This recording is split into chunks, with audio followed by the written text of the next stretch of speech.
etapy, posledné dva príspevky. Poprosím Michaila Augustína z Ústavu politických vied, SAV, ktorý nás preniesie trošku do francúzskej politiky. Nech sa páči.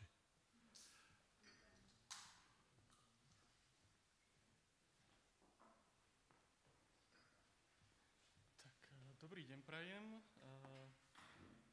Ďakujem v prvom rade za možnosť vystúpiť na tejto konferencii. Ani neviem vlastne, ako sa to stalo, že som sa stal súčasťou programu tohto podujatia. Je mi cťou teda vystúpiť aj medzi toľkými zvučnými menami, osobnosťami. Takže budem sa snažiť vás neuspať, čo je ťažké samozrejme po tom obede. Presunieme sa do Francúzska. Prečo je to dôležité z hľadiska toho, o čom sa tu dnes rozprávame? Nie tak dávno, bolo to niekedy práve v tom čase predčasných parlamentných volieb vo Francúzsku, vyšiel na denníku Postoj jeden rozhovor so slovenským frankofonistom Ľubomírom Jančokom, v ktorom došlo podľa môjho názoru až veľmi nebezpečnej bagatelizácii toho, čo predstavuje strana Národné združenie vo Francúzsku, niekdajší Národný front, kde on, dovolím si citovať ten titulok, prichádza dejinná zmena pre celú Európu, strana Le Penovej nie je krajnou pravicou. Toto je veľmi nebezpečná bagatelizácia a ja sa budem snažiť teda venovať aj ten môj príspevok tomu, prečo to stále je strana extrémnej pravice, pretože to je tá hlavná otázka, či možno považovať práve stranu Národné združenie vo Francúzsku za stranu extrémnej pravice, či to náhodou nie je len nejaké také dedičstvo toho otca Marine Le Penovej, Jean-Marie Le Pena, či je to stále realita, lebo ako pán Jančok v tom rozhovore povedal, že to je vlastne také francúzske KDH, ak by sme to tak chceli povedať dneska. To už je podľa mňa ďaleko za hranou, keď sa pozrieme bližšie na to, čo dnes strana Národné združenie vo Francúzsku predstavuje. Nechcem práve začínať niekde od Adama, ale možno pre tie mladšie ročníky, ktoré sú tu dnes s nami, tak by som možno len tak ozrejmil tú novšiu históriu tejto strany zo začiatku. V roku 2011 prebrala kormidlo v strane dcéra jedného zo zakladateľov Národného frontu, Marine Le Penová. A to bol významný bod v histórii tejto strany, pretože tou hlavnou úlohou Marine Le Penovej bola dedemonizácia, alebo ten termín vo francúzštine dediabolizácia tejto politickej strany, čiže urobiť túto stranu priateľnú pre široké vrstvy voličov, zmierniť akoby tú extrémistickú rétoriku, nahradiť tú fasádu, ktorú strana získala, tú nálepku počas 10 ročí líderstva Jean-Marie Le Pena, nahradiť to niečím peknejším, nejakým peknejším prívlastkom, ktorý bude priateľný pre široké skupiny voličov. Keď by sme sa ale vrátili naozaj do toho roku 72, kedy táto strana vznikala, tak vidíme na pozadí tejto strany skupiny aktivistov rôznych združení z krajného pravicového spektra. Ordre Nouveau, Occident, protilavicové, antikomunistické organizácie, mnohom inšpirované, napojené na extrémne pravicové hnutia v Taliansku alebo v Španielsku. Čiže naozaj by sme mohli povedať, že tá krajná pravicová subkultúra vo Francúzsku sa dala dokopy, aby vytvorila politickú stranu. No a prečo sa stal jej predsedom Jean-Marie Le Pen? Preto, lebo nepredstavoval ani jednu akoby z týchto frakcií, ktoré vytvorili túto politickú stranu, nereprezentoval ani jednu z týchto skupín. A napokon sa ukázalo, že to bola úspešná voľba, pretože naozaj pri tom kormidle tej strany dokázal vydržať veľmi dlho a v 80. rokoch, v 86. dokonca dostať aj do Národného zhromaždenia. V rámci Národného frontu, vtedy ešte Národného frontu, od začiatku silno rezonovala práve tá téma obrany národnej identity. Čiže francúzsky národ musí byť chránený pred vonkajším nepriateľom, ktorý ohrozuje západnú civilizáciu. Čiže pred Arabmi, pred moslimami všeobecne. Čiže v podstate ten naratív okolo národnej preferencie, ktorý sa neskôr zmenil na národnú prioritu, tu naozaj máme od tých 70. 80. rokov. Čo sa zmenilo s príchodom Marine Le Penovej, tak bol ten diskurs eufemizovaný samozrejme, ktorý už sa bežne používal v tom čase v rámci iných stredových, pravicových politických prúdov či mainstreamových médií, aby v podstate tak Marine Le Penová urobila ten diskurs alebo rôzne tie návrhy, s ktorými oni prichádzali, viac priateľnými. Čiže aj dnes tá republikánska retorika, argumentovanie sekularizmom, čo často sme práve počúvali z úst Marine Le Penovej, slúžila skôr len na legitimizáciu tých islamofóbnych, xenofóbnych pozícií a rôznych diskriminačných politík namierených proti moslimskej populácii. Jednou z takých tých dlhodobých tém, ktoré išlo Národnému frontu, bol boj proti dvojitému občianstvu, téma odnímania občianstva tým, ktorí teda sa prisťahovali do Francúzska, získali francúzske občianstvo. Táto téma prišla v roku 2015 opäť na stôl za vlády ľavicového prezidenta Hollanda v súvislosti práve s tými veľkými teroristickými útokmi. A prišla na stôl aj pri týchto posledných predčasných parlamentných voľbách, kedy strana Národné združenie navrhovala, aby povolania v oblasti nejakých teda strategickej oblasti, hlavne teda v oblasti bezpečnosti, obrany, skrátka citlivé profesie, aby v nich neboli zamestnateľní práve držitelia dvojitého občianstva. Aby skrátka sa nemohli o tieto pozície uchádzať prisťahovalci, potomkovia prisťahovalcov, ktorí majú francúzske a aj nejaké iné občianstvo. Čiže to len možno jeden z prvých takých príkladov, že diskriminačné politiky, diskriminačné opatrenia sa zo strany Národné združenie nevytratili a že to dnes nie je len nejaké reziduum, ale je to skutočná realita.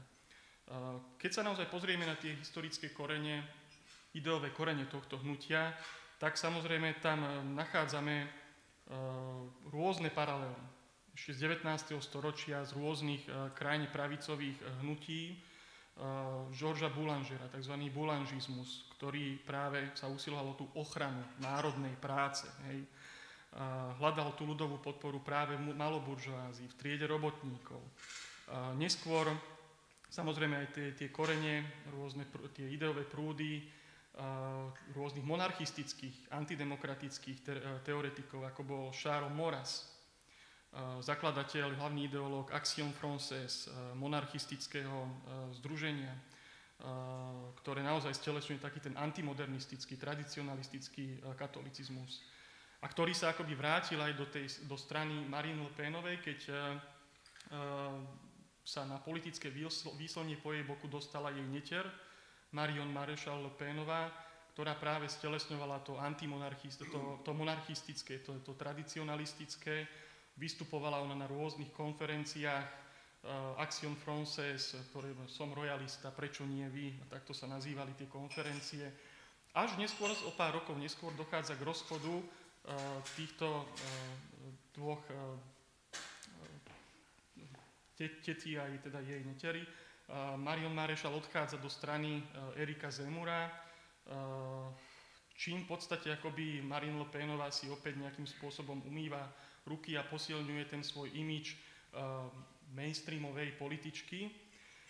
No a potom samozrejme je tu tá téma, ktorú extrémna pravica veľmi úspešne zobrala z krídel francúzskej ľavice, a to je práve teda ekonomika a sociálna politika. Ten zlom však prichádza už niekedy na začiatku 90. rokov, kedy lepenisti sa usilovali zaplniť to vákuum na strane ľavého spektra, spôsobené aj agóniou komunistickej strany a neskôr samozrejme aj to agóniou socialistickej strany, ktorá postupne nabieha na tie politiky ekonomického liberalizmu. Takže áno, Marine Le Pen vyrastá na základe toho sloganu ani pravica, ani lavica. My nie sme ani pravicoví, ani lavicoví. Neskôr, že my sme v podstate patrioti a sú tu aj tí pravicoví, aj tí lavicoví patrioti. Mimochodom, to je to, čo ten slogan Emmanuela Macrona z roku 2017, že ja som aj pravica, aj lavica zároveň. Takže to bol slogan, ktorý si obľúbili politici z rôznych častí politického spektra. Takže áno, extrémna pravica, ktorá oslovuje pracujúce vrstvy, robotnícke vrstvy, preberá do veľkej miery ľavicový elektorát, vidiecké voľictvo a zároveň strana, ktorá odmieta politiky uťahovania opaskov, zvyšovania daní, konsolidácie a tak ďalej a tak ďalej. Takže áno, s Marine Le Penovou prichádza určitá zmena, akurát teda tá otázka stojí tak, ako som ju naformuloval na začiatku, že či teda vlastne možno ešte dnes považovať Národné združenie za stranu extrémnej pravice, pretože ten argument nejakého toho fašistického, xenofóbneho dedičstva je na jednej strane veľmi krehký, pretože politické hnutie sa môže zmeniť, veď napokon aj francúzska komunistická strana už nie je stalinistickou stranou. Takisto aj ten argument ohľadom rôznych rasistických, xenofóbnych vyjadrení rôznych predstaviteľov tejto strany, čo v minulosti nebol až takou raritou nájsť takéto vyjadrenia. Dnes tá línia tejto strany je samozrejme dištancovať sa od takýchto vyjadrení, marginalizovať takéto typy politikov v rámci strany. To sa aj v skutočnosti deje, veď napokon tá kandidátka Národného združenia, ktorá sa fotila s nacistickou čiapkou pred druhým kolom v parlamentných voľbách, teraz vlastne stiahla svoju kandidatúru. Čiže akoby takéto rôzne postavičky v rámci tej strany sa nachádzajú niekde na jej okraji, nie sú viditeľné, nie sú to ústredné postavy tejto strany. Čiže áno, možno ani to dedičstvo nejakým spôsobom, došlo tam k výmene politických generácií, došlo k výmene vlastne celého toho diskurzu, k obnove toho programu, ale ja chcem naopak povedať, že ten rasizmus v tejto strane dnes nie je reziduálny, on je práve hlboko štruktúrálny. Pretože Marine Le Penová zostáva stále predstaviteľkou toho sveta, to už bolo povedané predo mnou, ktorý vlastne stojí v opozícii voči tej globalistickej, kozmopolitnej vízii sveta. Toho človeka, ktorý je vykorenený z nejakých tých kultúrnych, jazykových, náboženských koreňov a je vlastne tým nejakým svetoobčanom, tak Marine Le Penová stojí vlastne v opozícii voči tomuto a predstavuje práve to patriotistické, to národné, podľa ktorého ten človek je zasadený do nejakých tých svojich väzieb, svojej krajiny, národa, rodiny, kultúry, jazyka a tak ďalej. No a prichádza s novým politickým talentom, ktorý sa volá Jordan Bardella, mladý, talentovaný, sympatický politik, ktorý však na druhej strane nemá problém de facto sympatizovať s tou teóriou veľkej výmeny, ktorá teda hovorí o tom, že teda imigrácia, rozmnožovanie vlastne prisťahovalcov je je to vlastne cielená systematická politika globálnych elít, ktorá sa deje, čo je v podstate jedna z najznámejších konšpiračných teórií, tak Jordan Bardella nemá problém povedať, že teória veľkej výmeny, síce to nie je termín, ktorý by som ja používal, preferoval, ale v podstate správne popisuje realitu, to, čo sa deje. Čiže nemá problém si požičiavať ten akcent rôznych sprísahaneckých teórií, nemá problém nejakým spôsobom požmurkávať po prívržencoch, po sympatizantoch týchto teórií, čím im vlastne dáva relevanciu, čím im dáva nejakú váhu. Jordan Bardella predstavuje zároveň človeka, ktorý otvorene neprichádza s nejakou kritikou republiky, republikánskych inštitúcií, tak ako to bolo kedysi bežné v rámci tejto strany. To, čo sa vlastne snažila naprávať aj Marine Le Penová. Pre ňu je vlastne tá republika nejakým spôsobom taká samozrejmosť, keď sa tak pozrieme z diaľky, ale keď sa pozrieme zbližšia, vidíme, že v mnohých tých svojich vyjadreniach dáva na prvé miesto Francúzsko až potom republiku. On požmurkáva práve takýmto spôsobom na mnohých antimodernistov, antidemokratických politikov, prívržencov, zástancov monarchie, čo opäť nejakým spôsobom nerobí explicitne, ale vysiela tým nejaké politické signály, a čo predstavuje samozrejme nejaký politický kalkul aj voči takýmto skupinám voličstva. No a napokon Jordan Bardella On nie je zase nejaký veľký intelektuál. V jeho pozadí stojí skutočný ideológ, ktorý sa volá Pierre-Romain Thionnet. To je v podstate takisto mladý človek, približne v mojom veku, ktorý je však skutočný identitárny antiliberál. Čitateľ Alana de Benoista, Dominika Venera, mnohých týchto krajne pravicových autorov, ktorý mal mnohé vyjadrenia v tom duchu, že Európa by sa mala vrátiť tým svojim koreňom grécko-rímským a k tomu Homérovi a šíri rôznu takú tú civilizačnú mytológiu, je posadnutý tým nejakým úpadkom Európy. Čiže v pozadí tohto bardelu stoja skutoční ideológovia, ktorí majú naozaj blízko k tomu krajne pravicovému milie a nejakým spôsobom ovplyvňujú a píšu prejavy samozrejme tomuto bardelovi. Nie je problém nájsť x rôznych prejavov práve z tých rôznych vnútrostranických podujatí, ktoré dávajú a vysielajú jasný signál, že strana Národného združenia je stále stranou extrémnej pravice a nejakým spôsobom to netreba zjemňovať. Čiže tou nejakou semantickou stratégiou Národného združenia nie je vyslovovať explicitne, čo je ich cieľom, keď by sa dostali k moci, ale akoby zostavovať postupne taký ich implicitný portrét tých ich cieľov, čím vlastne umožňujú tým ich poslucháčom, tomu svojmu publiku, aby si vlastne sami doplňali to, čo oni nepovedia nahlas. Aby si sami doplňali tie nevyslovené začiatky alebo konce vied podľa svojho vlastného uváženia. Takže vlastne Národné združenie, áno, oni nenastolujú nejaké rasistické čítanie svojej ideologickej štruktúry, iba to ponúkajú ako jednu zo svojich možností a perfektne im to sedí. Ak by sme to chceli možno prirovnať k nejakej takej metafore domu, tak predstavme si dom, v ktorom vymenia kohútiky, vodovodné kohútiky s nápisom xenofóbia a rasizmus, dajú ich preč, ale v podstate tie potrubia v stene zostávajú stále také isté na svojom mieste a kedykoľvek môžu byť tieto kohútiky napojené naspäť.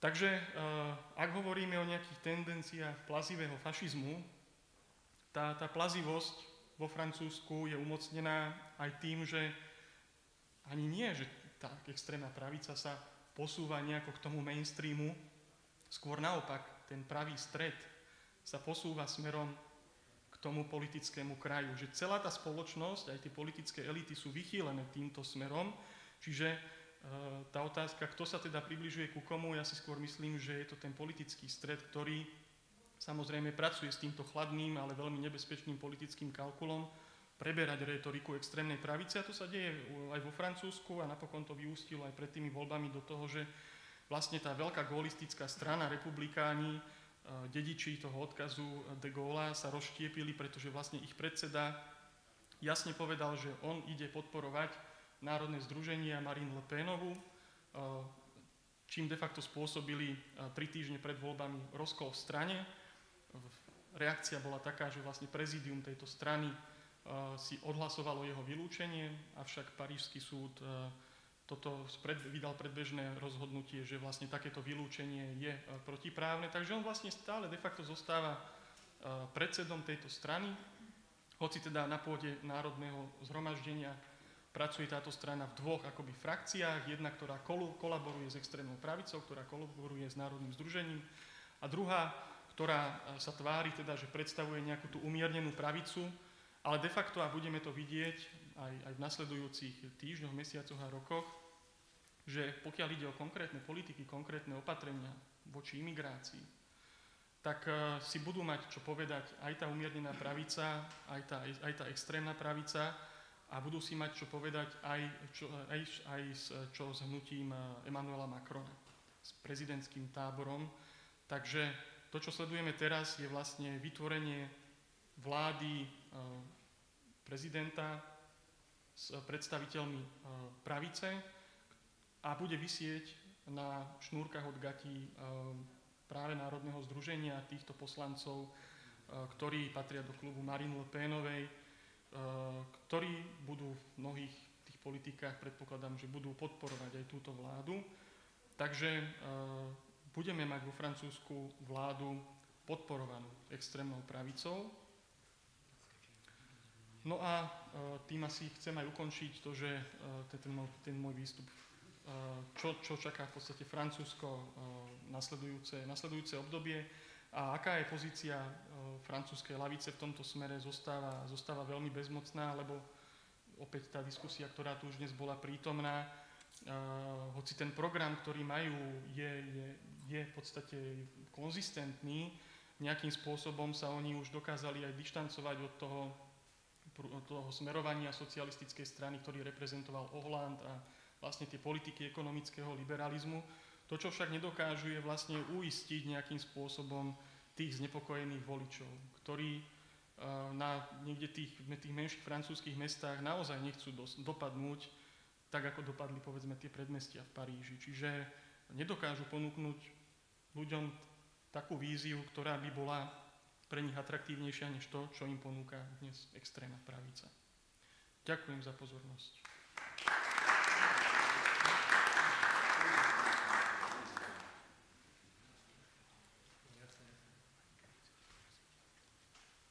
Takže od histórie cez tendencie v európskej politike v rôznych krajinách, či už to bolo Rakúsko, Nemecko alebo Francúzsko, sa dostávame ku zlatému klincu, Radogeist, Euraktiv, ktorý nás vnesie do reálnej súčasnosti na slovenskej politickej scéne. Ďakujem pekne a aby som poprel ten zlatý klinec, v prvom rade chcem poďakovať za pozvanie a v druhom rade chcem manažovať očakávania. Poprvé, konferencia skončila pred 21 minútami a ja vás tu stále budem držať. Hej? Takže chápem, že to možno bude únavné. Po druhé, podobne ako to tu už zaznelo, tá téma je pre mňa hobby. Hej? Ja sa živím niečím iným. Krajnú pravicu sledujem tak ako keby z diaľky a ešte aj to sledujem časť jej programu, vyjadrení, retoriky, politiky a to je tá, ktorá sa týka európskej integrácie najviac. No a potom po tretie, čo je tiež veľmi dôležité, teda tá prezentácia bude to pár téz, hej, nebudem vás ako keby zahrňať veľmi číslami, ale sľubujem, že bude z toho aj ten príspevok a v tom budú aj tie čísla a odkazy. Väčšinu z toho, čo tu hovorím, teda čo tu poviem o programoch politických strán, teda konkrétne jednej najmä, pochádza z takých v podstate série analýz programov, ktoré robíme od roku 2006, vždy pri národných voľbách aj pri európskych voľbách. Zahrneme do nich všetky relevantné politické strany, to znamená strany, ktoré majú šancu v tých konkrétnych voľbách dostať nejaký mandát. Čiže tá téma sa volá normalizácia krajnej pravice v programoch a komunikácii strán hlavného prúdu a budem hovoriť a potom aj vysvetlím, prečo hlavne teda o strane Smer SD. Na začiatok, to už tu zaznelo, že tá normalizácia je v podstate to, čo sa niekde nazýva mainstreaming krajnej pravice. A rovno sa priznám a tým nadviažem na to, čo hovoril pán Strúhar, keď hovorím o krajnej pravici, tak používam ten termín preto, aby som nejako oddelil extrémnu pravicu, ktorá je ako keby že radikálna, antiústavná, proti danému ústavnému poriadku. Tu hovoríme o politických stranách, ktoré v zásade rešpektujú navonok, voči voličovi, voči orgánom štátnej moci. A potom, aj keď sa dostanú v politike, tak rešpektujú, že fungujú v nejakom akože demokratickom zriadení, aj keď tú demokraciu si predstavujú inak ako liberálnu demokraciu. Čiže to je prvá vec. Druhá vec, čo treba povedať, že teda tá normalizácia, keď hovorím normalizácia alebo mainstreamingu krajnej pravice, a to tu už tiež zaznelo, je dvojstranný proces. Na jednej strane tu máme strany krajnej pravice, SNS, Sme rodina, Republika, ktorá je niekde na hranici extrémnej krajnej pravice, tvári sa ako krajná pravica, ako keby nie je tak veľmi radikálna. A tie sa posúvajú do stredu politiky, stávajú sa v zásade akceptovanými partnermi vo vládach, stávajú sa akceptovanými partnermi verejnej politickej diskusie, súčasťou tej politickej diskusie, ale zároveň prebieha ten druhý proces a to je to, že sa politický mainstream posúva smerom ku krajnej pravici a to, čo bolo považované za nepriateľné sa stáva, povedzme, absolútne akceptovateľným až normálnym. Ako klasickým príkladom je otázka migrácie. Pred rokom 2014 myšlienka, že akceptujeme obmedzovanie ľudských práv ľudí utekajúcich do Európy výmenou za akýsi typ bezpečnosti, by bola považovaná za krajine pravicovú. Dnes sa k nej hlási v podstate široká časť politického spektra, nielen na Slovensku, ale aj v Európe. Ako máme vlády aj v Nemecku, kde v podstate mainstreamové politické strany nemajú problém hovoriť o vývoze tohto problému do krajín, nedemokratických autoritárskych krajín za hranice Európy. Čiže tá mainstreamizácia, normalizácia je dvojstranným procesom. A po druhé, čo je veľmi dôležité, že je to dynamický proces. To znamená, že to, čo bolo kedysi krajinopravicou, môže byť mainstreamom, alebo proste sa posúva tá definícia. A to je príklad tej migrácie. To je teraz, je to zase taký jeden citát, tak ako je mainstream konštruovaný, podmienený a fluidný, mení sa aj podoba krajnej pravice. Čo to znamená? Tá podoba krajnej pravice sa mení v čase, zároveň je podmienená veľmi konkrétnymi podmienkami a zároveň je fluidná v tom zmysle, že aj keď sú tam nejaké základné prvky, je ideológia, o ktorých si možno niečo povieme, je programu. To všetko, čo nabaluje na to, tie konkrétne programové tézy a tak ďalej, tak tie sa menia. Menia sa napríklad aj podľa toho, či a do akej miery a v akých voľbách chcú tieto strany uspieť.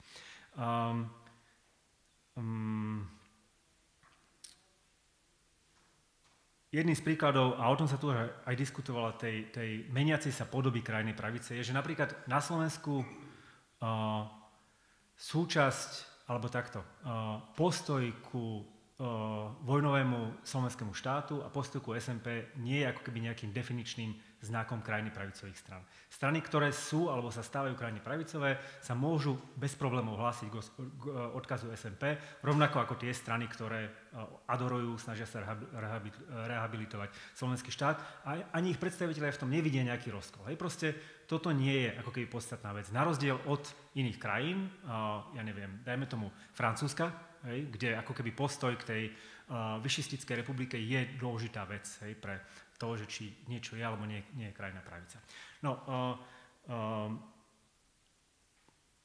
tézou, o ktorej tu budem hovoriť, je, že v rokoch 2014 až 2024 prebehla na Slovensku výrazná normalizácia krajne pravicového diskurzu, pozícií aj politických aktérov, teda pozícií politických aktérov a politiky. A v tomto procese hrala strana Smer SD veľmi dôležitú úlohu a tá úloha bola aktívna, nie reaktívna. Nejde o to, že by strana Smer reagovala na to, že sa niekde posúva verejná mienka, že tu je nejaká stále úspešnejšia krajne pravicová strana, ako boli Kotlebovci napríklad, a ona sa snažila získať elektorát. Aktívne formovala ten verejný diskurs a využívala tie naratívy, tie krajne pravicové naratívy vo verejnom diskurze pre svoje účely.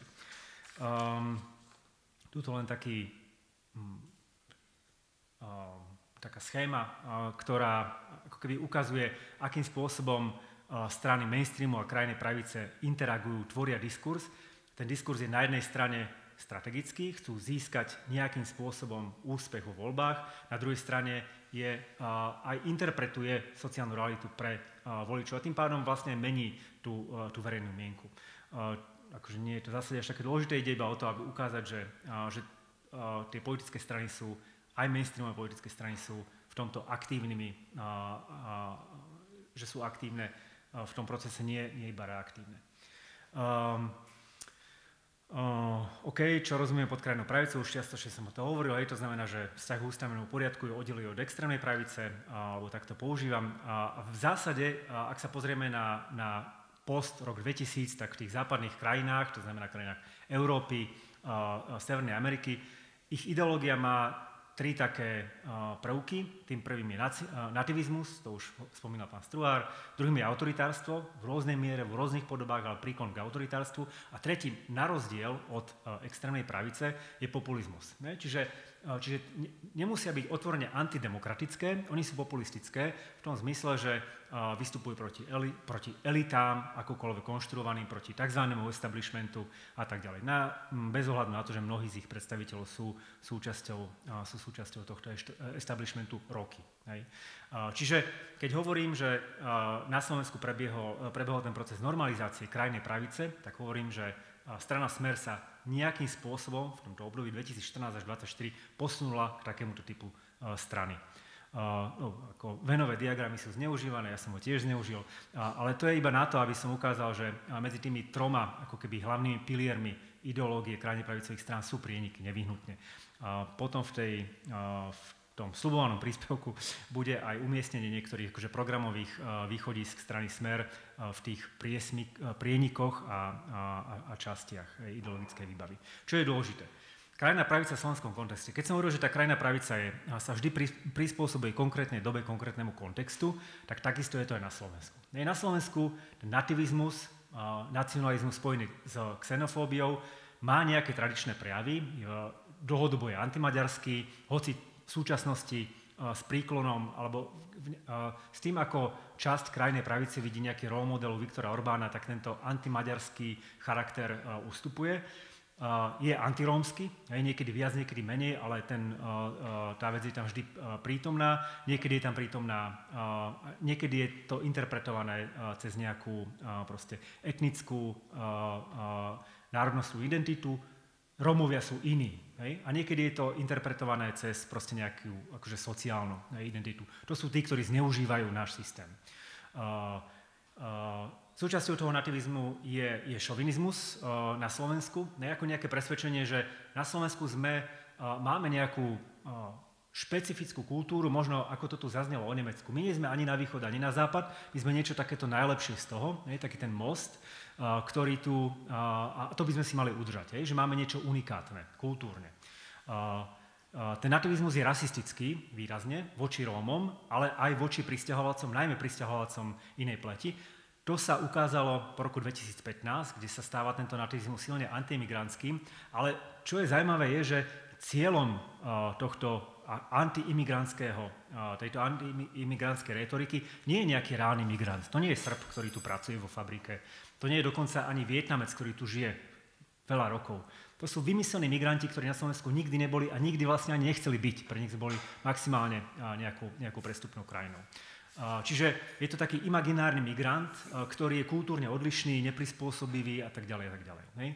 A potom toto vlastne v tom období, teda v tom vývoji krajnej pravice na Slovensku tak variuje, ale v súčasnosti to silnie, tento nativizmus je homofóbny výrazne na Slovensku. Potom je tu druhá časť, autoritárstvo. Krajne pravicové strany majú silno personalistický štýl politiky, dôraz na silného lídra. Tento ich špecifický rys alebo špecifickosť tohto rysu sa čiastočne na Slovensku stiera faktom, že mnoho iných politických strán, aj mainstreamových strán, majú silného lídra. Veľa politických strán na Slovensku funguje v zásade dvoma spôsobmi. Sú to živnosti ich lídrov alebo akciové spoločnosti, kde líder je predseda predstavenstva. Strana Smer je akciová spoločnosť, Olano bola živnosťou, SAS je živnosťou. Čiže ako tí silní lídri, ktorí majú silné vonkajšie postavenie, komunikácia strany, ale aj silné postavenie vo vnútri, sú aj v iných politických stranách. Ale v týchto krajne pravicových stranách je to výrazné, aspoň v tých, ktoré nejakým spôsobom uspeli. Druhá vec, ktorá je dôležitá, ktorá je dôležitým prejavom krajnej pravice na Slovensku, je kultúrny konzervativizmus. Na rozdiel od takého Holandska napríklad, kde krajná pravica je vlastne liberálna v mnohých kultúrnych otázkach, tak na Slovensku sú kultúrne konzervatívne. Či je to zase strategická pozícia, alebo to vychádza z nejakej, to môže byť rôzne pri rôznych politikoch a politických stranách, ale je to tam prítomné. Tretím typickým prvkom v rámci autoritárstva sú útoky, teda delegitimizácia a keď majú moc snaha o obmedzenie nezávislých médií a občianskej spoločnosti. Čiže všetko, čo môže vytvárať ako nejaký nezávislý odpor mimo štátnej moci, je považované za nejakú hrozbu. A je tam snaha to buď delegitimizovať, alebo ak majú prostriedky to obmedziť. A potom posledný typický prvok je útoky na inštitúcia liberálnej demokracie. Aj keď sú tie strany formálne demokratické, neuznávajú liberálnu demokraciu. Pre nich je tá demokracia v podstate redukovaná na nejakú volebnú demokraciu, v ktorej víťaz môže všetko, ako povedal istý predstaviteľ istej strany. Čiže máme tu potom tretí prvok, to je populizmus alebo ten antielitizmus, kritika liberálnych elít. A tie liberálne elity sú to, čo ohrozujú to špecificky slovenské, čo tu máme. Euroskeptizmus až antieurópanstvo, to je tiež taký opäť niečo, čo špecifickosť tejto črty môže sa na Slovensku zmazávať tým, že tento euroskepticizmus vidíme aj u iných politických strán. Strana SAS bola a stále je do istej miery, alebo niektorí predstavitelia, Richard Sulík, výrazne euroskeptická v niektorých oblastiach, dajme tomu hospodárska integrácia, fiškálna koordinácia a tak ďalej, ale na rozdiel od krajne pravicových strán nebýva antieurópska. A to u krajne pravicových strán máme, aj u strán, ktoré z mainstreamu sa začínajú blížiť ku krajnej pravici. A potom sa ten populizmus prejavuje aj v takých tých dichotómiách, o ktorých hovoria metropola versus periféria, mesto versus vidiek. Možno si ešte pamätáte billboardy, ktoré mala strana Smer, Slovensko nie je Bratislava. To bolo proste klasický antimetropolitanizmus, kde hovorili, že my sme zástupcovia toho druhého Slovenska, toho nejakého lepšieho, čistejšieho, spravodlivejšieho, neviem. Ale býva to v týchto stranách. Teraz, hlavná téma toho, čo som tu chcel hovoriť. Posun strany Smer ku krajnej pravici. Najprv sa ospravedlním, že prečo hovorím vôbec o strane Smer. Mám na to niekoľko dôvodov. Poprvé, strana Smer pôsobí na Slovensku viac ako 20 rokov. A to znamená, je to úspešná politická strana. Ako niekto, ak je účelom strany získať politickú moc a ovplyvňovať verejnú politiku, je to úspešná politická strana. Lebo nielenže pôsobí viac ako 20 rokov, po celý ten čas je v parlamente, a okrem toho má výrazné zastúpenie na lokálnej, regionálnej, európskej úrovni. Okrem toho, z týchto viac ako 20 rokov, ak sa neviem, 13 rokov je vo vláde. Čo v zásade žiadna iná politická strana v modernej histórii Slovenska nedokázala zopakovať. Žiadna. Čiže je to výrazne silná a vplyvná politická strana, ktorá bola väčšinu tohto času zaradená do politického mainstreamu, mala výrazný vplyv na formovanie politiky verejnej mienky na Slovensku, a zároveň zaznamenala omnoho výraznejší posun ku krajnej pravici než iné mainstreamové politické strany. Tých je viac. Počas migračnej krízy sa Saska začala postupne v niektorých pozíciách v oblasti migrácie posúvať k extrému. Ale usmeruje ten posun omnoho výraznejší aj širší. Aj vo viacerých otázkach, mimo otázky migrácie. Čiže preto hovorím o smere SD. Ten posun zase, tu je problém, ktorý tiež už tu bol spomenutý, fázovanie, že ako oddeliť fázy, ale podľa mňa dali by sa približne určiť 3 fázy posunu smeru SD ku krajnej pravici. Prvá fáza je taký inštrumentálny populizmus, ktorý sa hral s nacionalistickými témami, v podstate od založenia strany po rok 2015. Vždy tam bola časť nie nevplyvných členov strany, ktorí tú stranu videli skôr ako nejakú národnú stranu, národno-sociálnu, akokoľvek to nazvete, ale skôr ako keby národnú stranu, než štandardnú sociálno-demokratickú stranu západoeurópskeho typu. Strana Smer využívala taký ten populistický antielitizmus, už som spomínal, to Slovensko nie je Bratislava, v podstate od počiatku svojho vzniku. Bol pre ňu typicky silno personalizovaný štýl politiky.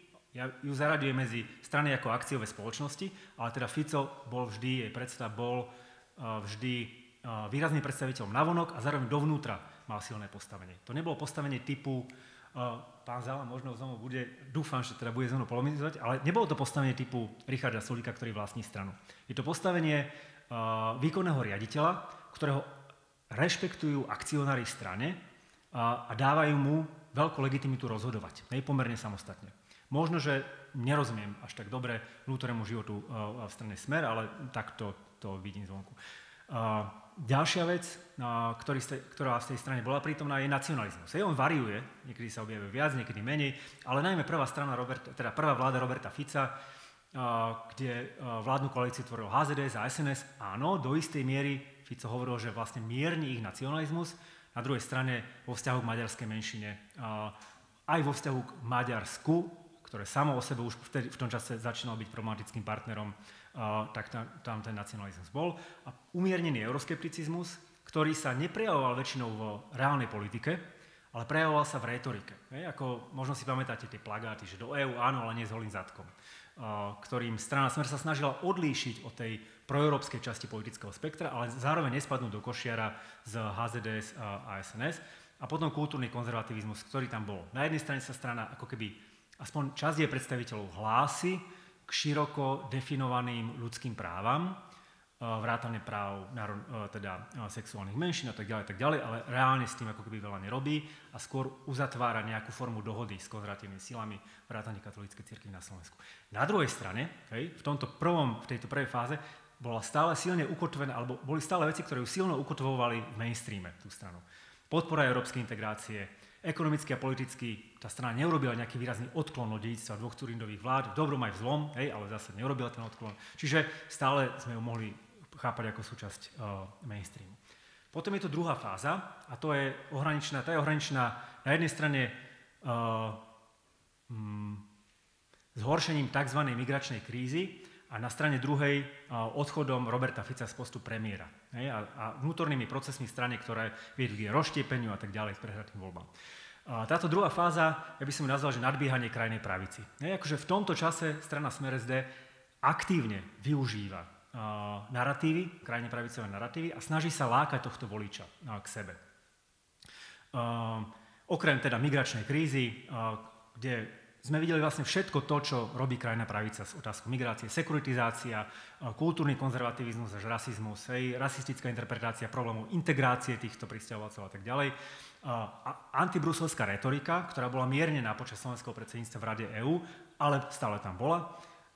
Antiliberálna retorika a snaha o delegitimizáciu kritických nezávislých médií a mimovládnych organizácií. Možno si pamätáte na ten slávny výrok útok na úspešné slovenské predsedníctvo.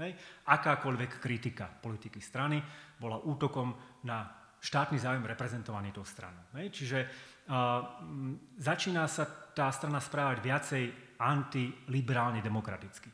Samozrejme, stále sú tu veci, ktoré ukotvujú v mainstreame, predsedníctvo v Rade EÚ, ktoré vnútilo nejakým spôsobom moderovať svoje pozície, hrať za proti extrémizmu, čo bol ako veľmi užitočný taký politický trop, ktorý používali. Akože v zásade veľmi dobrá racionalizácia koalície s nepriateľmi, predtým ideologickými nepriateľmi, Most Híd, ale zároveň pre Most Híd to bolo akože veľmi dobrý argument na to, aby sa stali súčasťou koalície.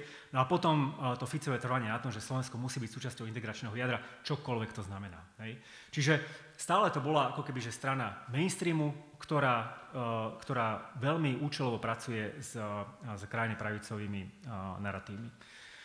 No a potom prichádza tretia fáza a to je v podstate od momentu, keď Robert Fico odchádza z postu premiéra cez v zásade prehraté voľby v zmysle, že strana nedokázala postaviť vládnu koalíciu, moci sa dostala opozícia, strana sa vnútorne roztrieštila až po v podstate súčasnosť. Táto fáza je poznamenaná niekoľkými vnútornými a vonkajšími krízami. Tie vnútorné som spomínal, odchod Roberta Fica a tak ďalej, vonkajšie, COVID, ruská agresia voči Ukrajine. To všetko začala strana účelovo využívať a začala využívať naratívy, vysvetlenia týchto kríz, ktoré pochádzali z prostredia krajnej alternatívnej pravice, akokoľvek to nazvete.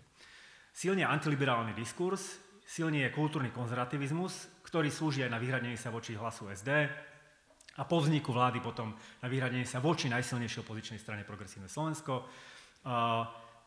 Smer SD začína vystupovať proti inštitúciám liberálnej demokracie, tým, ktoré sú ako keby mimo vládneho sektora, vrátane médií, mimovládnych organizácií a tak ďalej, ale aj vnútorným inštitúciám liberálnej demokracie. Nezávislé súdnictvo, prokuratúra a tak ďalej. Čiže stáva sa antiliberálne demokratickou tá strana a euroskepticizmus, ktorý tam bol vždy prítomný do istej miery, prechádza do antieurópanstva. Vysvetľovaného alebo motivovaného, ak chcete, postoj voči Ukrajine, Európskej únie voči Ukrajine, otázkou právneho štátu, environmentálnej politiky. Do značnej miery toto antieurópanstvo je stále v retorickej rovine. Ak sa pozrieme na to, ako hlasujú predstavitelia vlády, slovenskej vlády, uvidíme, čo sa bude diať v Európskom parlamente, ale slovenskej vlády v Rade EÚ a ako sa správa Slovensko na samitoch EÚ, tak v zásade sa snaží byť súčasťou ako keby nejakého európskeho konsenzu, snaží sa nedostať do situácie, v ktorej je Viktor Orbán. Ale ak sa bude konflikt stupňovať s tým, nazveme to, že európskym politickým mainstreamom, kľudne sa môže stať, že z rétoriky sa stane aj reálna politika. Posledná vec, ktorú iba tak stručne spomeniem, je, že prečo sa to vlastne deje. Že prečo nastáva tá mainstreamizácia krajnej pravice. Prečo sa niektoré mainstreamové strany, vrátane strany SD, tlačia k pozíciám politike krajnej pravice. Prvá vec, niekoľkokrát tu zaznelo, francúzske je toho príkladom, to nie je problém Slovenska, je to širší problém. Širší problém, že euroatlantického priestoru. V strednej a východnej Európe sa ale mierne líši, v krajinách strednej a východnej Európy. A ak by sme si zobrali iba Slovensko, Maďarsko a Česko ako príklad, tak vidíme, že normalizácia krajnej pravice v strednej a východnej Európe je širšia. To znamená, tie mainstreamové strany prijímajú viac pozícií, alebo bývalé mainstreamové strany prijímajú viac pozícií krajnej pravice v širšom spektre otázok. Nejde už iba o migráciu.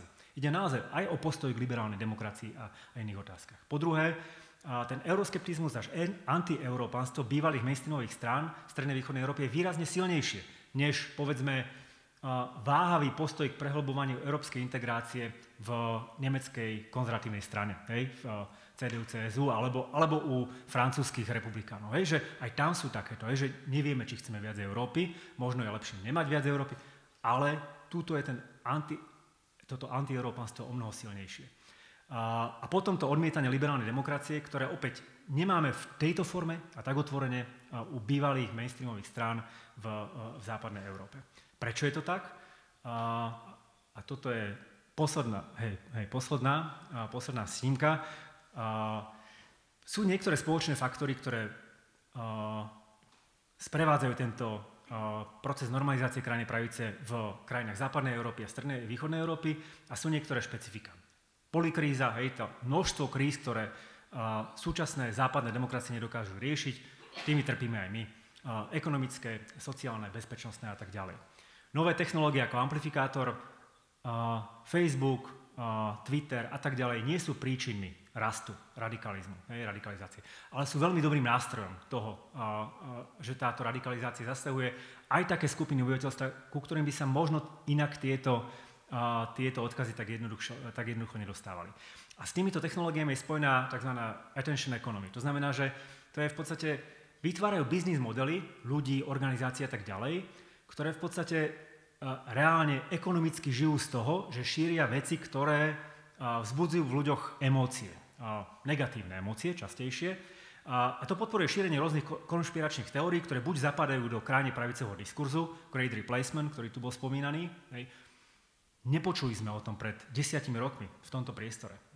Bez šance. Ale vlastne teraz si to môžeme priamo čítať od akéhokoľvek neokona, alebo teda alt-right zo Spojených štátov amerických, alebo sú adoptované do krajne pravicového diskurzu. Časť krajnej pravice bola, to tu aj spomínal pán Struhár, je ako keby, že pro-environmentálna. Napriek tomu dnes v tomto prostredí krajnej pravice začajú silnieť antizelené pozície. Hlavne teda spochybňovanie, najväčšou témou samozrejme je spochybňovanie antropogénnej klimatickej zmeny. Ale akože anekdotický príklad, bavil som sa s niekým takým pred pár mesiacmi a ten povedal, že žiadne vymieranie druhov neexistuje.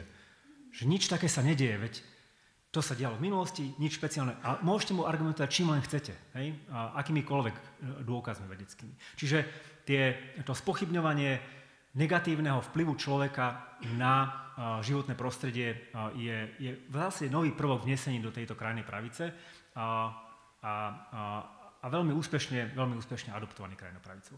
Sú ale špecifické veci, ktoré podľa mňa sú špecifické pre náš priestor, nie sú až tak silné v západnej Európe. Prvé, slabšia inštitucionalizácia mainstreamových politických strán v strednej východnej Európe.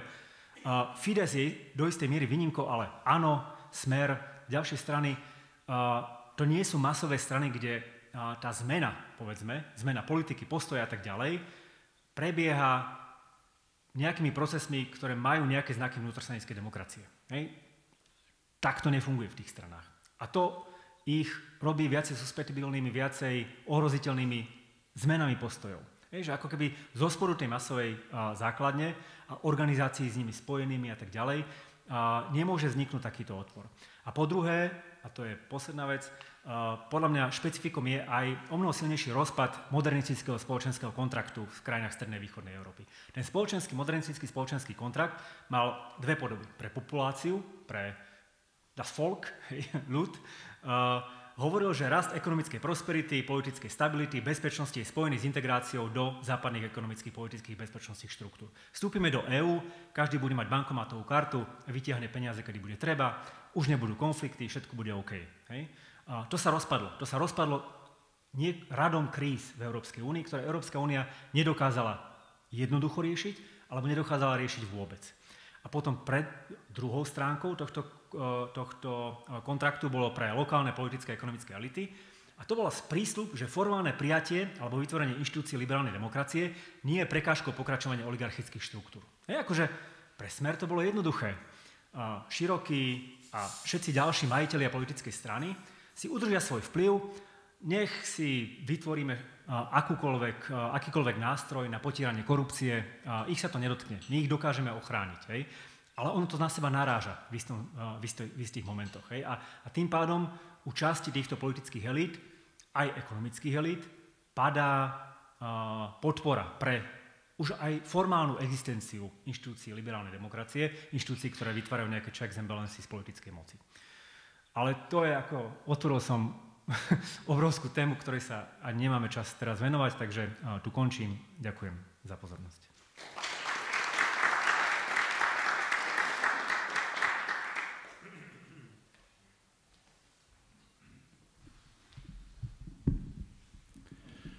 To bol posledný príspevok, naozaj.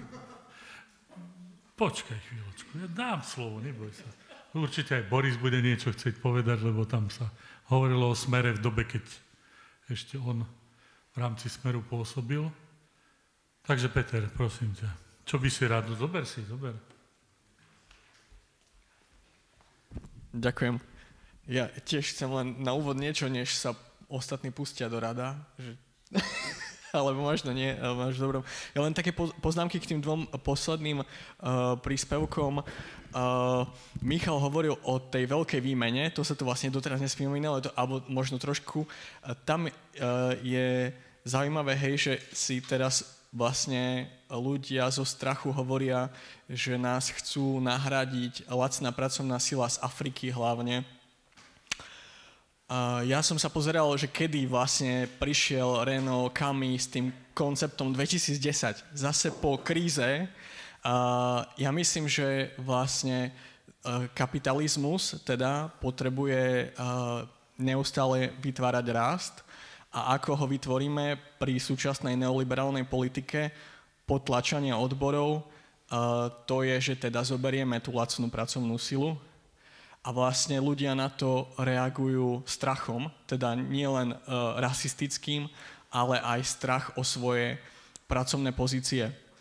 Pani Strobl hovorila, ale aj ľudia, ktorí spomínali vlastne politologa Casa Moodyho, on hovorí, že vlastne súčasným problémom krajnej pravice je ten, že vlastne mainstreamové a tradičné strany so základňou a so štruktúrami vlastne nedržia tie svoje pozície, že sa im prispôsobujú. On v jednom článku v Guardiane hovoril aj o vlastne, že to je príklad samozrejme Sára Wagenknecht. Bundnis sa to volá, myslím, že spolok Sáry Wagenknecht. Oni vlastne, ten trend je aj George Galloway v Británii a u nás asi Smer, ak nie horšie, jak hovoril Rado.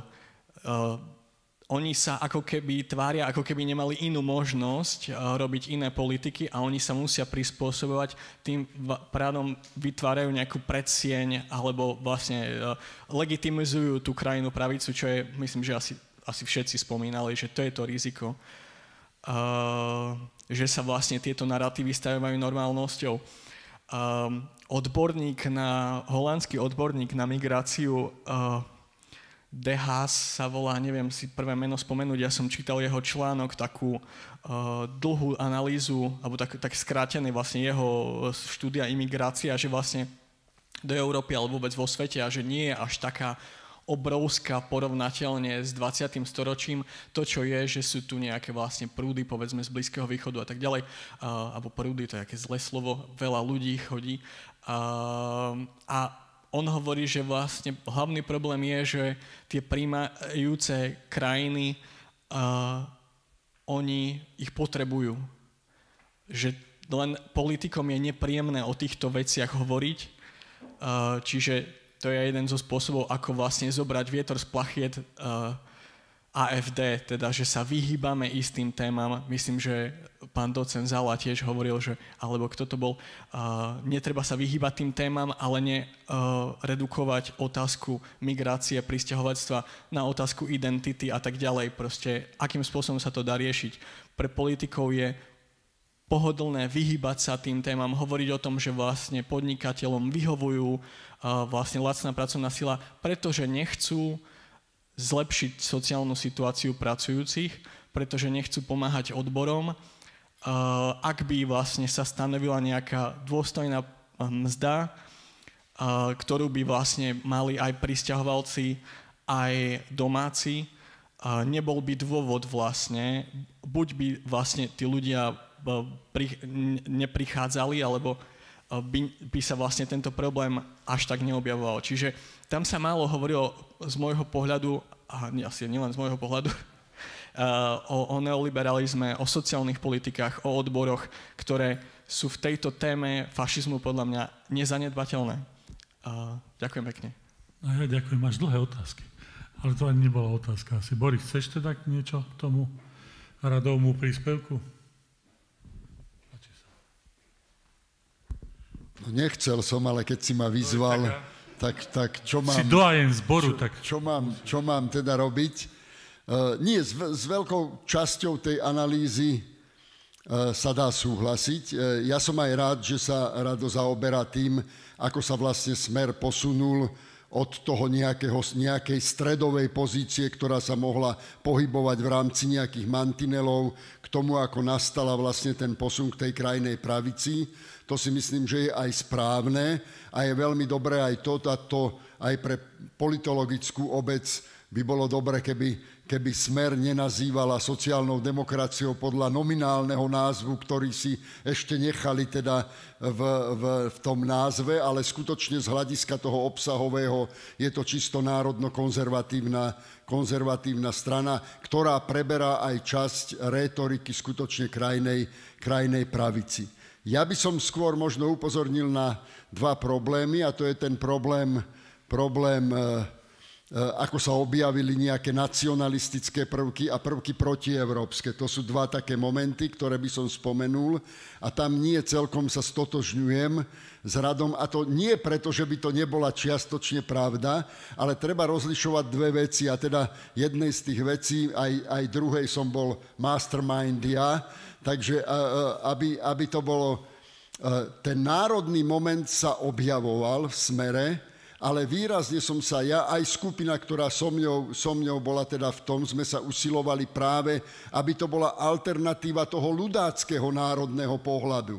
Aby teda ten národný pohľad sa naväzoval na tradície, ktoré majú ľavý, alebo ľavoliberálny, alebo ľavoobčiansky skôr v slovenskej histórii, keď ju zoberieme od 19. storočia, tak vlastne išiel o ten boj za občianske práva, ktorý bol zároveň spojený napríklad s protimaďarizačným zápasom. Čiže skôr sme akože nadväzujeme aj v tej národnej otázke, ale na tú ľavoliberálnu alebo ľavoobčiansku tradíciu, s ktorou napokon sociálna demokracia aj v roku 1920 vyhrala prvé voľby s 33%. Veľmi, veľmi výrazne práve s týmto. Čiže to chcem povedať, aby sme každé národniarstvo nepokladali okamžite za negatívne, pretože my v tom tradícii máme aj pozitívne, kde s tým národným rozmerom išli aj veľmi pozitívne veci. Nehovorím napríklad antimonarchizmus, keď sme riešili problém pridania sa k vytvoreniu Československej republiky, kde ten národný moment, a na to by sme mali byť hrdí, mal republikánsky charakter, antimonarchistický. Čiže toto treba zdôrazňovať. No a potom, pokiaľ ide o ten nazval si to správne inak euroskeptický, nebol to antieurópsky, ale on nebol euroskeptický. Tá polemika bola s polemikou s našim vnútrom. Nebolo to proti EÚ. Čiže povedzme, keď sa spomína teda to heslo, že do Európskej únie áno, ale nie s holými zadkami, čoho autorom som ja, tak ten zmysel zmysel toho hesla bol, že ale nie s holými zadkami, bol namierené proti našim neoliberálnym politikom, ktorí išli s takou politikou, že by boli prijali a akceptovali čokoľvek. A aby som povedal veľmi konkrétne inak, o čo išlo. Konkrétne išlo vlastne o likvidáciu nášho jadrových elektrární, kde teda išlo vlastne o ten zápas, aby sme neprijali všetky podmienky, tak ako ich Fígel vyjednával, aby sme ich neprijali a teda nešli do tej EÚ s holými zadkami, čiže bolo to namierené na slovenských politikov, nie tých európskych. A napokon musím na obranu teda Roberta Fica povedať, keď som teda jeho jeden z najväčších kritikov posledné roky, ale v tom čase musím teda povedať, že on sa skutočne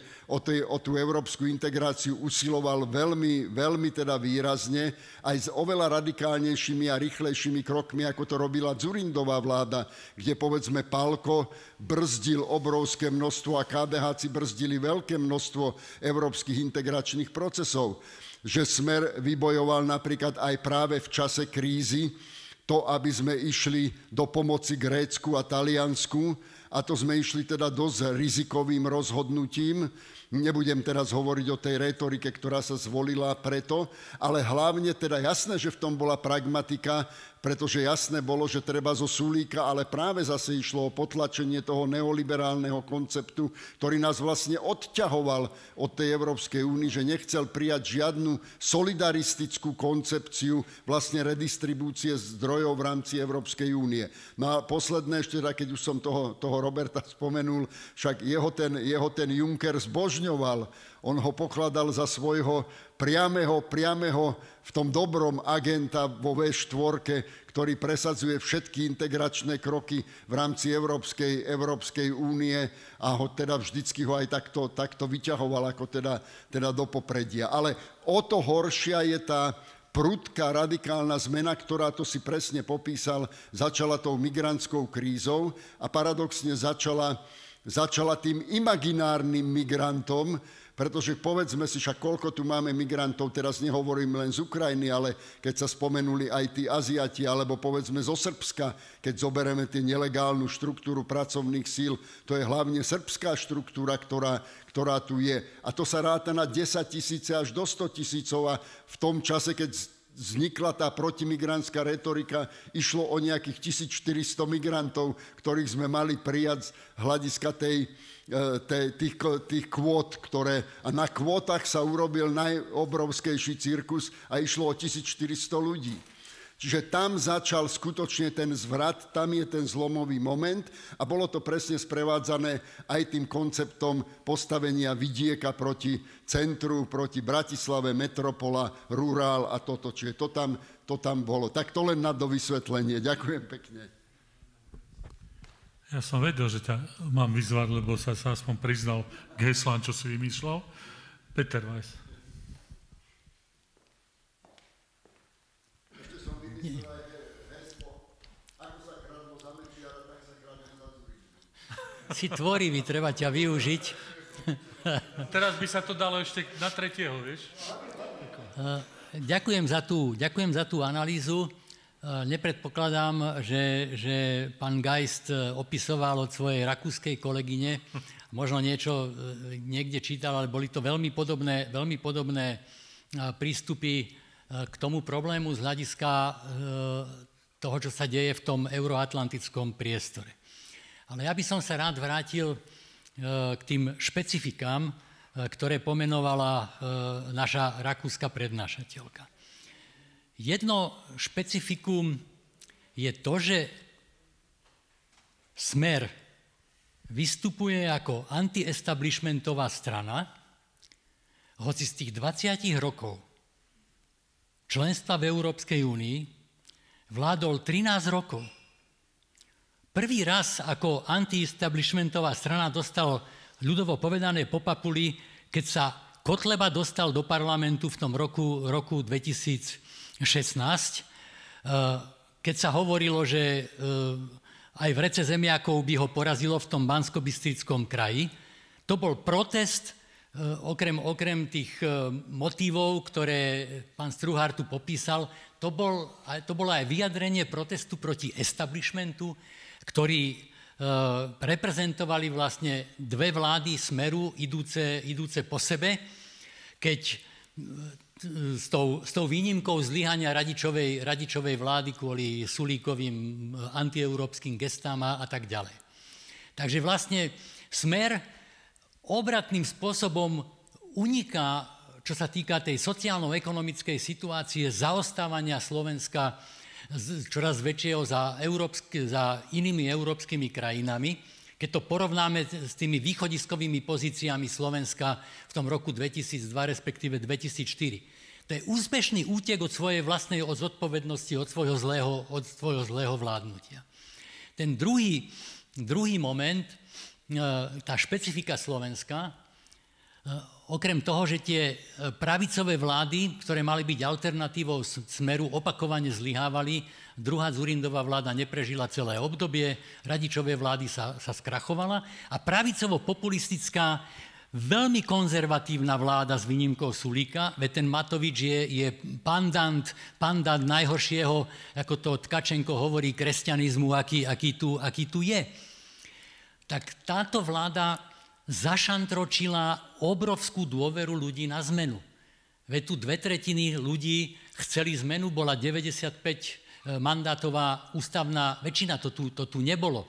To len proti Mečiarovi, keď sa zachraňovala tá integračná budúcnosť Slovenska, tak sa vygenerovala ústavná väčšina 93, z ktorej Robert Fico po roku utiekol.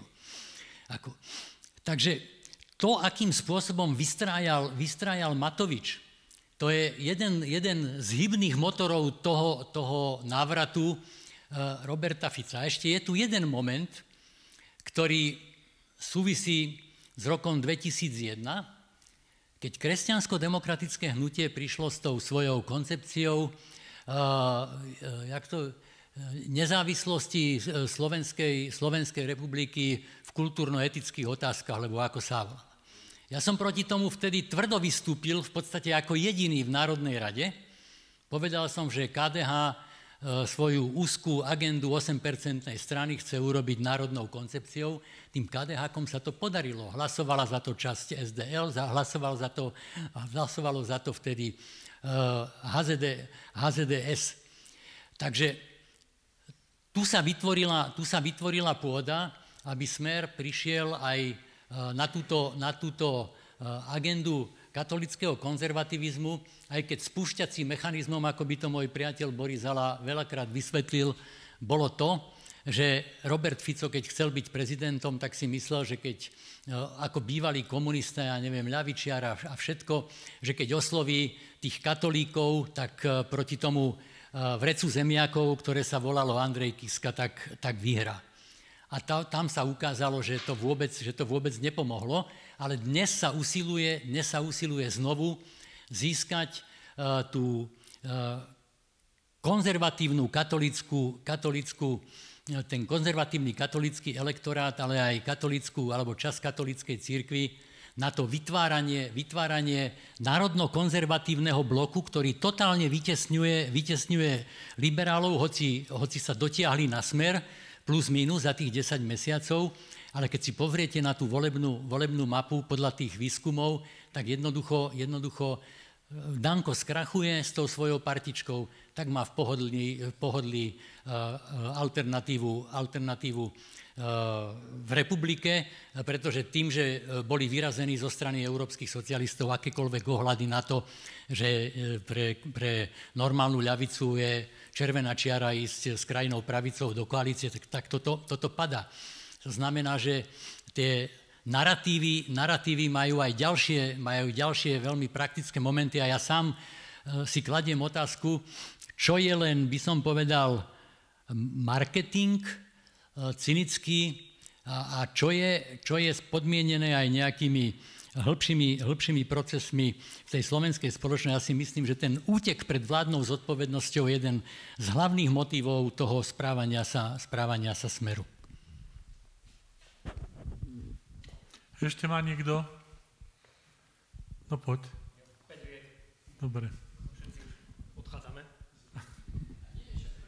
Ináč existuje aj téza, že Smer je strana, ktorá robí len to, čo je populárne.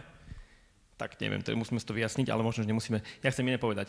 Existuje francúzsky taký sociálny geograf, ktorý hovorí, že otvorená spoločnosť je najväčším hoaxom 21. storočia, že Paríž, ako symbol nejakého otvoreného mesta, nemá nič spoločné s otvoreným mestom, lebo keď meter štvorcový v meste stojí 15 000 eur, alebo neviem koľko, že to nemá nič spoločné s otvoreným mestom, no to sú proste getá rozdelené štvrte, periférie, centrá.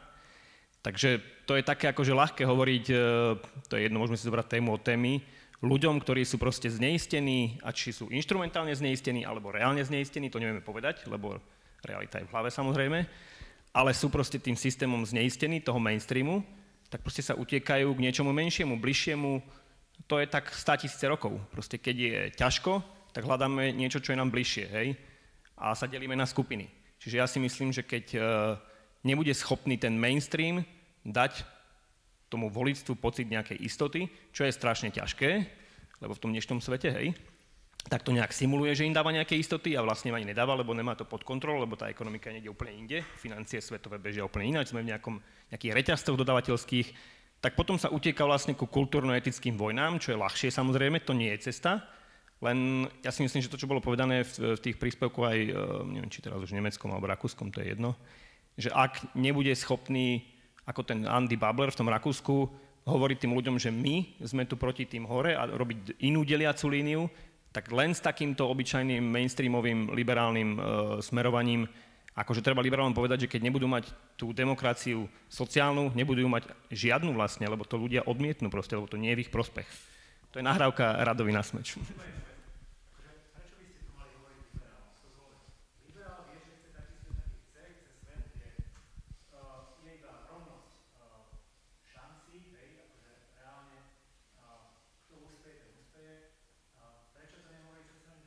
No však...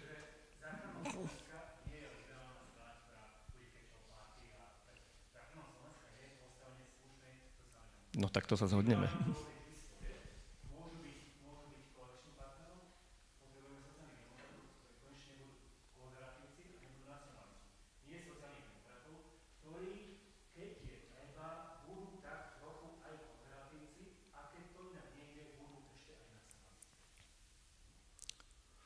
Áno, môžu byť aj trochu konzervatívni, ale nemôžu opustiť hlavný, nosný, deliaci konflikt spoločnosti, ktorý je proste iný, ako je liberálno-konzervatívny. Podľa mňa, ale to je všetko, hej? Dobre, mal si dlhých 5 hviezd, musím povedať.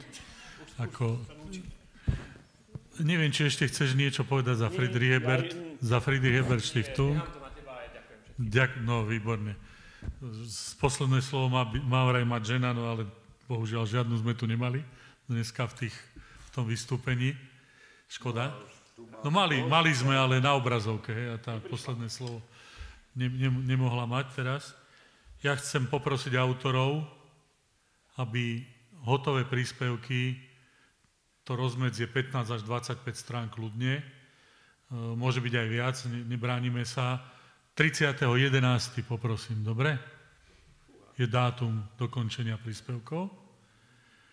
Ja chcem poďakovať Friedrich Ebert Stiftung, že nám s tou konferenciou takýmto výrazným spôsobom pomohol, bez nich by to nešlo.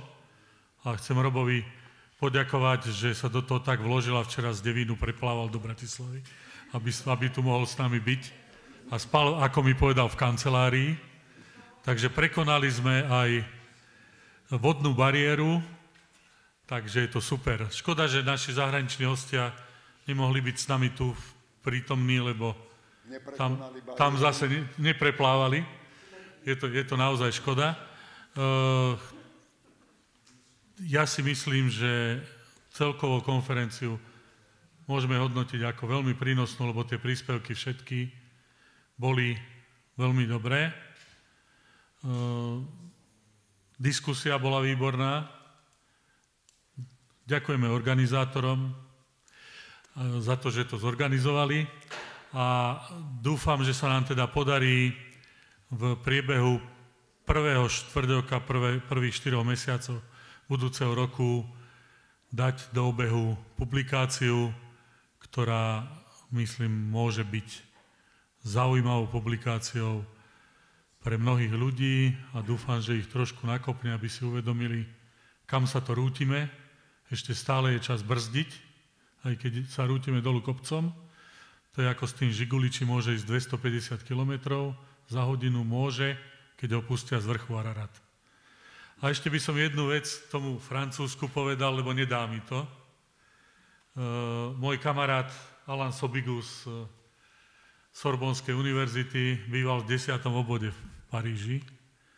No len potom ho opustil, pretože nemohol po večeroch pracovať, pretože sa tam nasťahovali migranti, hlavne z tých afrických krajín. A každý večer bol bešável, tancovali tam výkriky a neviem čo, tak sa presťahoval mimo centra, prenajal ten byt v 10. obvode a išiel mimo, teraz dochádza 1,5 hodiny z periférie Paríža vlakom, keď potrebuje vyučovať Sorbonne a najlepšie bolo, že týždeň býval v byte, vyjde na chodbu, otvoria sa naproti dvere a odtiaľ vyšiel Černoch. No ako mi povedal, vieš, strnulo mi, ale potom sme sa zoznámili, zistil, že ten kolega, ktorý tam býva, je jeden z najlepších architektov mostov vo Francúzsku, veľmi inteligentný človek. Samozrejme, ako dobrí susedia si pri tom francúzskom víne ako nejakú chvíľku posedeli, opili sa a vrchol večera bol, keď ten jeho inžinier, architekt povedal: Alan, len aby sa nám sem nejakí černosi nenasťahovali. Čiže to sú tie paradoxy súčasných dní. Ja vám veľmi pekne ďakujem, hlavne našim mladým kolegom, ktorí tu vydržali. Neviem, či to mali povinné a niekto čaká vonku a zapisuje, či utekajú. Ale to je jedno. Ďakujem vám veľmi pekne, že ste boli. No a kto má chuť stať sa členom tohto tu, slovenského, tak vidíte tam mailovú adresu, tam nájdete aj prihlášku a veľmi radi vám uvítame. Ďakujem pekne.